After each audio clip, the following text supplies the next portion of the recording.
Oh, hello. I didn't see you there. Well, now that we're here, we might as well discuss how my essay connects to the 8 essential habits of mind, shouldn't we? My paper displayed a curiosity about history, about the way historical films portray history, and about how the way historical films portray history can impact perceptions of history. I wrote my paper about films. People's opinions of films are a highly subjective matter, so I had to be open to the fact that people's opinions were going to differ from mine, and that I shouldn't discredit them as sources just because of that. I had to become very engaged with the subject in order to write this paper.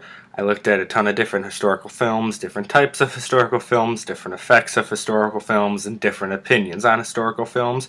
I had to get really involved in order to really become knowledgeable enough that I could write a worthwhile paper.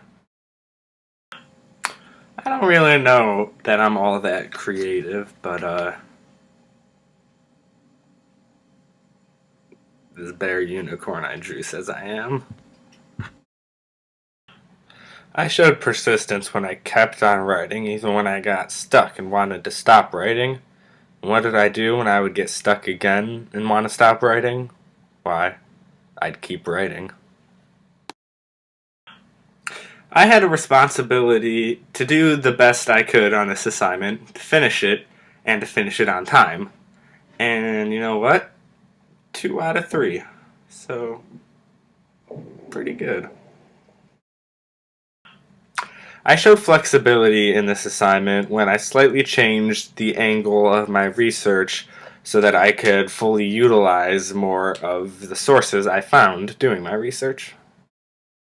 I used metacognition in this paper when I took a closer look at my research question and the way I addressed it in the essay and made sure that I was addressing it and that I was addressing it clearly and that to somebody reading it who didn't write it, they would be able to tell what I'm talking about.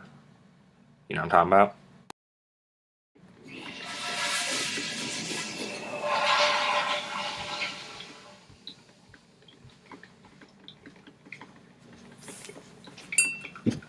And now for some specific examples. Here is an example of me using openness. Robert A. Rosenstone states that historical films fictionalize, trivialize, and romanticize people, events, and movements. They falsify history.